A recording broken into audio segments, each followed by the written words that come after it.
I'm a huge fried chicken lover. I would love for this recipe to be fried as well. But trust me, baking it is just as awesome. You're not missing out on anything. Hey YouTube, Kimanya. I am Sha. And I'm Ju. Together we are Sha and Ju. Welcome back to our channel. So today we are tasting Jollibee because we're going to try to make it again. So we got the pasta with the red sweet savory tomato sauce, the beef sausages and the grated cheddar cheese. We got some gravy. And then we got, of course, Sha's favorite, the fried chicken. We got the spicy version. And then we did get the peach pie that they serve here in Canada for dessert. And then some homemade ube pan de sal because we felt for it. Yeah, that's cream cheese actually. We'll taste it later. Really exciting, yes. So we're excited to give this one finally a try. And then we'll see what we can recreate as part of our twist on it.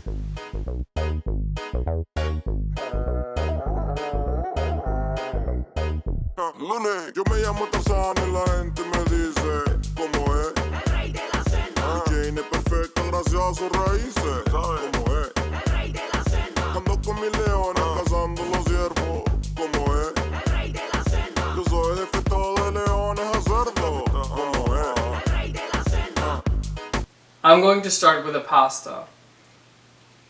Yeah, so the pasta has the really famous sweet sauce, of course. We had actually the spaghetti and the fried chicken in the Philippines as well. Yeah. For those of you who don't know, Jollibee is, of course, probably the most exported fast food chain of the Philippines and really famous for its little bee on there, the Jollibee. Yeah. Hi, we're Jollibee.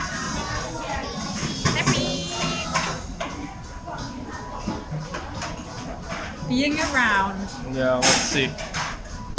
How's the pasta so far, Sha? It's pretty good. It's just like back in the Philippines. It's like sweet. It's got that beef sausage, which is a little, I'll try some. I don't know, chewy. And then the cheese on top. It's really simple, but it tastes really good, right? It's Very special for yeah. When this Jollibee actually opened in Edmonton, the drive-through wasn't open because they were so busy. The lineup outside was 4, 6, 8 hours. It was insane. It was insane. So people would actually pay someone else to go stand in line for them in the morning and then get Jollibee, get fried chicken. Oh my god, right? It's so insane. It's crazy. But How I is do it? agree, it's really nice actually. I haven't had spaghetti in a while and I kind of forgot how good the one from Jollibee is because the sweet sauce complements the spaghetti really well. And like you said, the beef has a nice chew. So yeah, I would definitely approve. It just definitely tastes like in the Philippines. So we'll definitely try to recreate our own sauce of this as well, right? just a better version of it, a home cooked version, Yeah. an which is elevated a little version. healthier and way better, right? So let's move on. Let's go with the fried chicken now. Let's try the fried chicken. What What piece are you going for? I don't know. They're all spicy. I'm gonna go for a drumstick just because it's easier to eat. True. Which one do you want? Yeah, me too You actually. want a drumstick? Yeah. Awesome. As you can see, they're both spicy. We actually asked for half and half spicy, half non-spicy, but we got all of them spicy. They just knew Sha that he was probably gonna enjoy the spicy one a lot more than the Yeah, non-spicy it's a win, right? That we didn't lose anything. It's a win. True. I actually don't like my fried chicken with gravy because I like the crunchiness of the fried chicken, but I think she will go for I'll the try gravy. it because this is traditionally how it's served, right? Just like a regular brown gravy. Yeah. Pretty standard like you would have in Canada, for example, for your turkey dinner or something. How's it? Chicken is really moist, very crispy. You can definitely notice that they sprinkle a seasoning after on top. You can notice how it's like a little sweet and a little True. tangy and really spicy. I have my own mix for that. Trust me, it's gonna be way better. Obviously, isn't it? But the crust is really nice and flaky. So it's definitely fried to perfection and really crunchy. I mean, it's popular for a reason, right? And like you said, the seasoning is quite pleasant. And for me personally, I like this level of spiciness as well. And then maybe next time we'll try the original just to kind of see what the difference is. It's cooked to perfection as well. Chicken is still moist inside, right? It hasn't dried, but it's cooked all the way. You can see the bone is cooked all the way. There's no pink. There's no liquid. Just so good. Dessert time is here. My favorite time. Yeah. We're not gonna remake this ube cheese pan de sal or this mango peach pie. This cheese pan de sal was actually made here in Edmonton from one of our friends. We went and got it the other day, and he was like, "Oh, we're not sure if you're gonna like it or not." I'm like, "Hey, trust me, we like new foods." So we got them in the car. They were still warm. They have cream cheese in them. I gave one to Ju, and then after a few minutes, she was like, "Oh, can I have another one?" And I'm like, "Do you want another one?" We ended up having 4 or 5. Like, they're really good, especially we got them when they were still a little warm. So I was like, okay, we have to try one while it's still warm. And yeah, we really like them. We thought we'll feature them here as well, just as they fit the theme really well. yeah, they're a little sweet. There's some kind of breadcrumb on top. They're really soft. They're like milk buns or butter buns, if you know what I'm talking about. Like steamed bows more than anything else. But then the cream cheese. It melts really nicely, actually. Because of course we just reheat it a little bit before we eat it. That way it kind of gives you the illusion of it being freshly baked. And then of course the pungent purple color of the ube, which we've of course featured for our stickers in the food hall and for the Gâteau à Rouille video as well. So we really like this ingredient anyways. We're almost out of those pan de sal. We're probably going to get more from our friend. And then let me unbox this mango peach pie. We actually had this mango peach pie in the Philippines.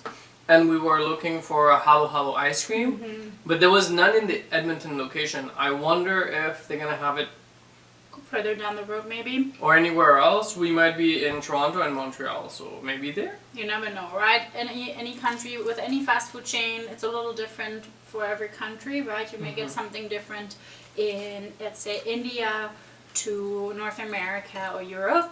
So it may be different that way too. But yeah, we've tried. Actually, a friend of mine from work gave me one to try when Jollibee first opened. So I've tasted this before. Yeah, it's very crunchy. It's very flaky. It's pretty sweet. It's deep fried, right? It's kind of like the McDonald's apple pie, but exotic version of it. Yeah, and there's real mango in it. I can definitely tell you that. It's really nice. We just like to round up our meals with a little sweet snack at the end. And then we'll keep hunting for the halo halo, that's for sure. The dough is not really, it's very light. It's not very oily, right? You can't see any oil, but it's so crunchy. Really crunchy, not so soggy. And it blends so well with the mango and the peach. I hope that by now you are hungry. You should follow me into the kitchen and we should just make that spaghetti with the sauce and the sausages and the fried chicken and the gravy and just take it to the next level. So for those of you who are new here, this is what Chef Sha does. He always tries to elevate the dishes by, of course, keeping the integrity, and shares his top tips on how to execute it in your own kitchen for all the home cooks out there. So before we get into that video, don't forget to leave a like, subscribe to our channel, and leave your notification bell on at all times. So let's get into it. Thank you for following me into the kitchen. We are going to make our style fried chicken. For that, you will need half a chicken that I had already cut and marinated. If you want to know how, this is how. For our version of fried chicken, you're going to need some salt, pepper, fresh thyme, ginger garlic paste, garlic powder, onion powder, paprika, and oregano leaves. Put everything in your bowl and massage your chicken. You want to make sure that you mix it properly to make sure that the spices incorporate in the chicken everywhere. And we are going to let this probably marinate over the counter, not in the fridge, for a good 2 hours before we start doing any other steps with it. So go ahead and massage this in. We are going to cover this and leave this outside until we go and bread it. Other than your marinated chicken, you will need a big Ziploc bag with flour and seasoned with salt and pepper. This is going to make the coating on your chicken. for the tomato sauce that goes with the spaghetti, obviously you will need spaghetti. You will need crushed tomatoes. You can have peeled tomatoes, diced tomatoes. We're gonna blend them anyways at the end. You need an onion, some fresh thyme, ginger garlic paste, and brown sugar. We are also gonna add some special Filipino banana sauce and some nice beef smokies. We also want to make a sprinkle. So my sprinkle will have icing sugar, paprika, MSG, garlic powder, and chunky chat. Chunky chat is like an Indian spice. It has a sweet, tangy flavor to it. And we will also be making the gravy. For that, all you need is chicken cube and some cornstarch. I'm also going to be using a piece of chicken neck bone that I had from my whole chicken that I cut up yesterday. So let's get into it.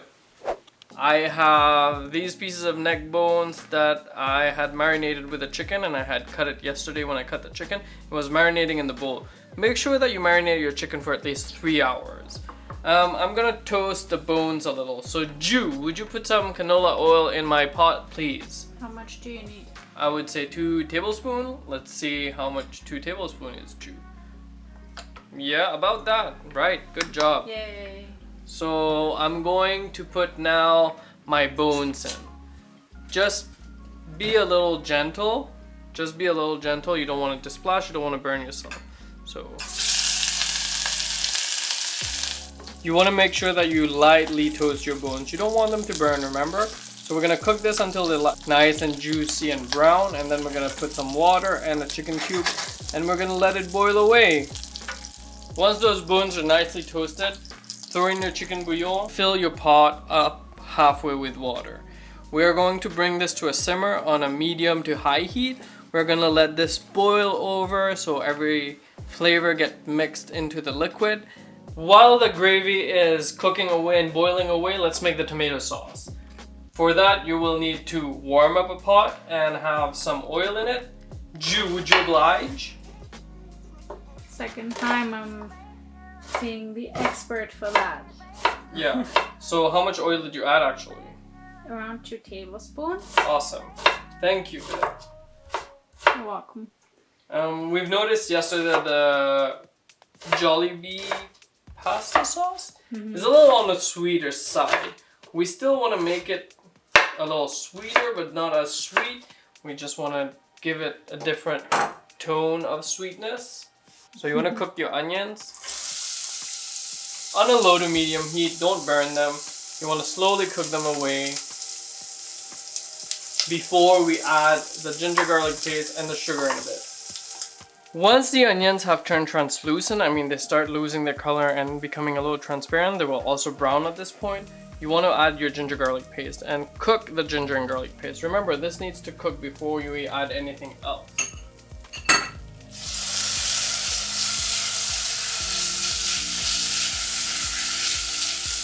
Once your ginger garlic paste is cooked, added your brown sugar and the thyme that we had earlier. I took the liberty of picking it because I don't want to have branches of thyme.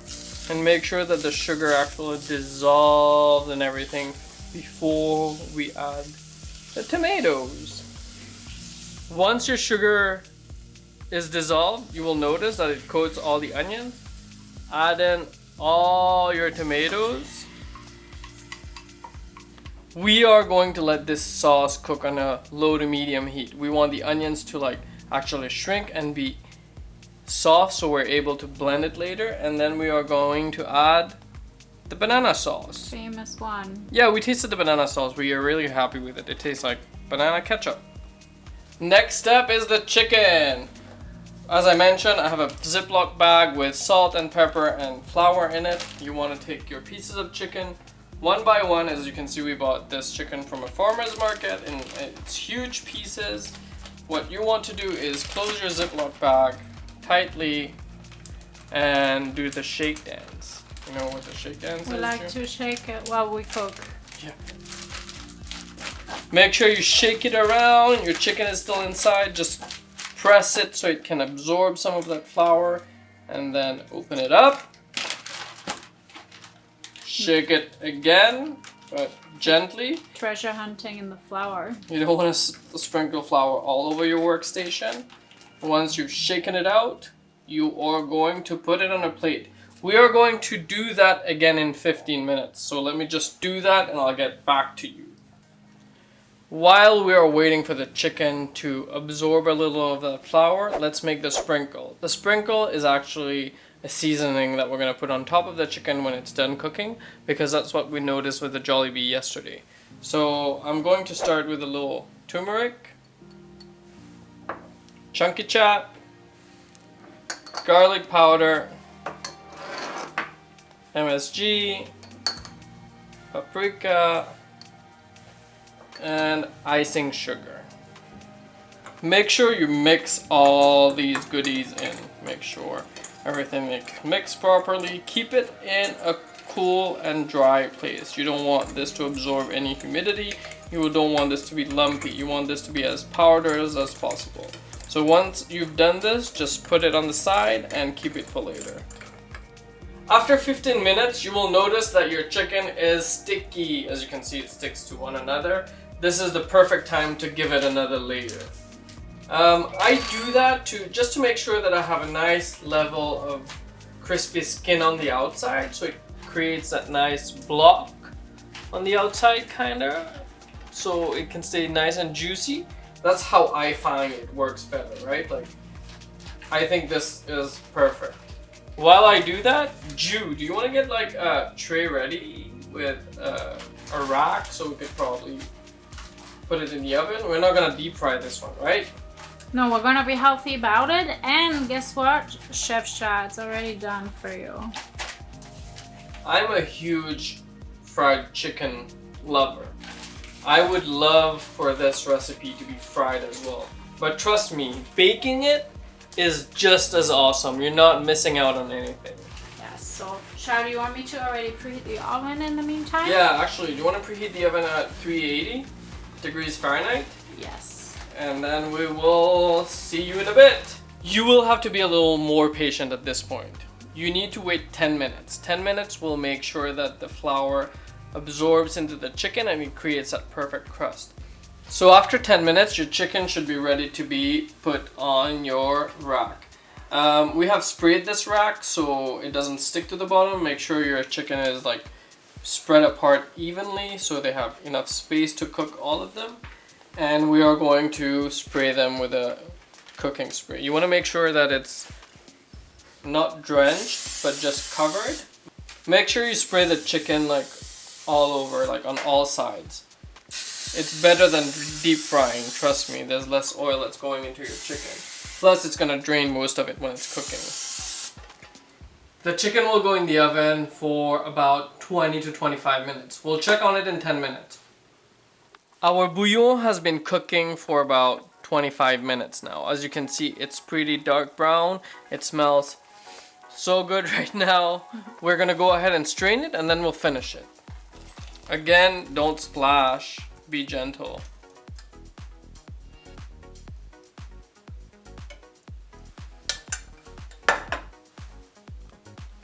Finishing this gravy is pretty easy. All you need is put your cornstarch in another bowl, add some cold water, not hot water, it's gonna turn it into paste. You wanna add some cold water, put your pot back on the stove and bring it back to heat. So just put your gravy back in it, or your bouillon back in it, and then add in your cornstarch. You don't want to add all of it at the same time. You want to add little by little, mix it in. Make sure you have the right consistency. If you see it's too runny, add a little more. Let it cook.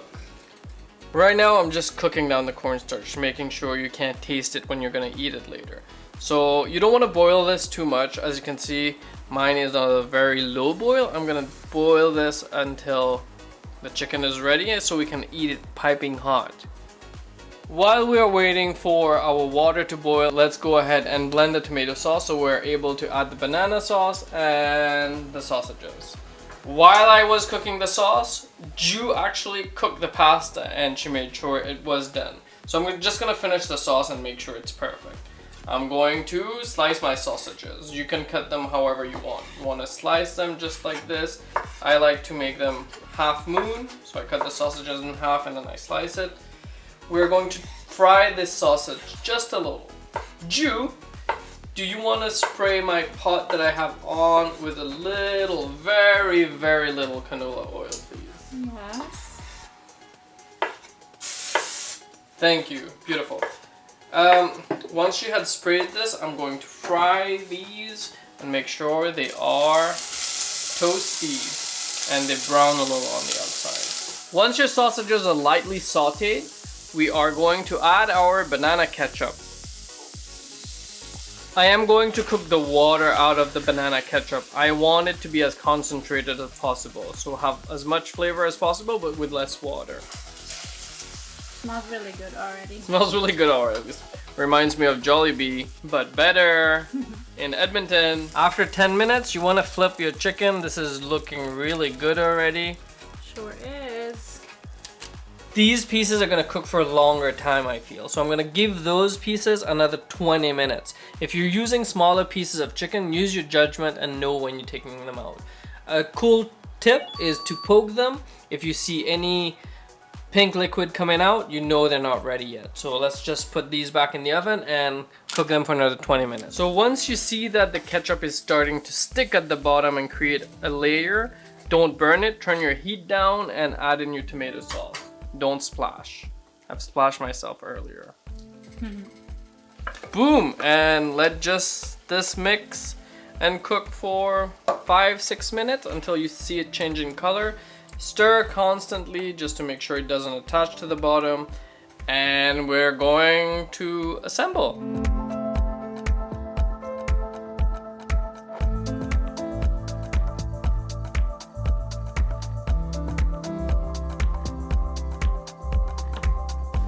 I'm actually grating some smoked mozzarella that we picked up from the Italian Center the other day. Ju had no idea that was such a thing called the Italian Center. We found all our goodies there. Yes, they have a lot of European selection, and we got a whole bunch of produce and European and Italian favorites. Put as much cheese as you want, and then just to add a little sweet finishing touch, we're going to sprinkle some maple syrup on top. We're putting our Canadian twist, and shout out to Chuck Hughes. Yeah, it's a lovely maple syrup, dude. Thank you. So this should be delicious. I think we should go eat this. Definitely, and then with the fried chicken, of course. Yeah. Now that the chicken is ready, we're gonna put some of that nice sprinkle on top of it. So I'm actually using a strainer for this, and then just dust it over. It smells really good. As soon as you put the sprinkle on, it will dissolve a little into the skin. Don't worry. By the time you get to the table, everything will be awesome. So I think it's high time for us to go eat this now, Ju. What do you think? High time. Et voila! Our Jollibee has been recreated, but better on another level for sure. I think we should go ahead and start with the spaghetti for sure. Let me just put this to the side. Ju, what does it look like? Do you want to taste it first? Yes, I'll taste it. I just think like making the sauce at home, you know what's in there. It doesn't come in a bag. It's not something that you don't know what it contains, right? You know exactly what ingredients go in there and you know exactly where it comes from. This is actually an organic beef sausage that we picked up the other day, and it's smoky as well, so it goes pretty well with that Jollibee. Plus the smoked mozzarella on top. I think how does it make it? Honestly, like Sha said, it's really elevated due to the process of home cooking, of course, and this is really what we want to achieve, right? We use really good ingredients to recreate the fast food version, so the smoked Gouda and the maple syrup as toppings work really well together. And I have to say, you really nailed the sweet tomato sauce. So good job. You can definitely taste a little bit of that banana sauce, the Filipino sauce that we picked up just to complement it. But again, you put your own twist on it, so I really love it. And the beef sausage, right? Some nice crunch, right? Yeah, And just to rectify, this is smoked mozzarella, not smoked Gouda. True. Yes, I've been saying that all day. Like it's smoked mozzarella, Ju. Yeah, true. You Should we like it? taste? Yeah, I think we should go ahead and taste the chicken. Yes. Now your favorite part, Yeah, let's right? put this away. Ta-da! Doesn't she look pretty? Right. So we've been trying a piece. We've been, of course, instead of frying it, we baked the chicken, and then of course we have the double coating just to make it extra crispy, yet making sure it's juicy inside. Mm-hmm. And then the topping, of course, makes it extra special, right? Yeah, we bought this chicken from the farmer's market the other day. You can definitely taste how different the chicken. It's more firm, but it's still so juicy, and the coating on top is just the right amount. It's not too much. It's not like you're only eating breading, and then the dusting on top. Oh my god! I think we nailed it. I think this is one of the best not fried chicken that I had. But I think I'm gonna taste the gravy as well. Yeah, I'm pretty happy with the gravy because it was really easy to do. Right, water, bones, and then. And again, making it from scratch versus, of course, the sauce version. Now, if you're in a rush and you just want to whip something up, of course, you can do the ready-to-go version as well. Yeah, of course, there's nothing wrong with that. Yeah, but we always want to go the long way and show you, how to make everything from scratch. You should taste the gravy as well. I think it's pretty good. Complements it really well. Yeah, like I said before, I'm a fried chicken guy. Don't get me wrong. Like I love my fried chicken, but this is something that I will be eating over and over again. Trust me. Yeah, I'd rather make this than get like fried chicken from anywhere else. Right now, I'm really convinced with this. But I'm really happy we gave it a try because it's actually our first time trying to recreate Jollibee. Yeah. After, of course, coming back from the Philippines. And like you said, all the components worked out really well. I really love it. So I'm excited to eat up the rest of this for dinner today. So if you enjoyed this video, don't forget to leave a like. A smudgy like. Subscribe to our channel and leave your notification bell on at all times so you could get more fun recipes like this. Yes. Thank you so much for watching. Cheers. And until next time. But I'm not going to give up and fall. Rise above the door. Need all my challenges and search for my strength. I defeat them all.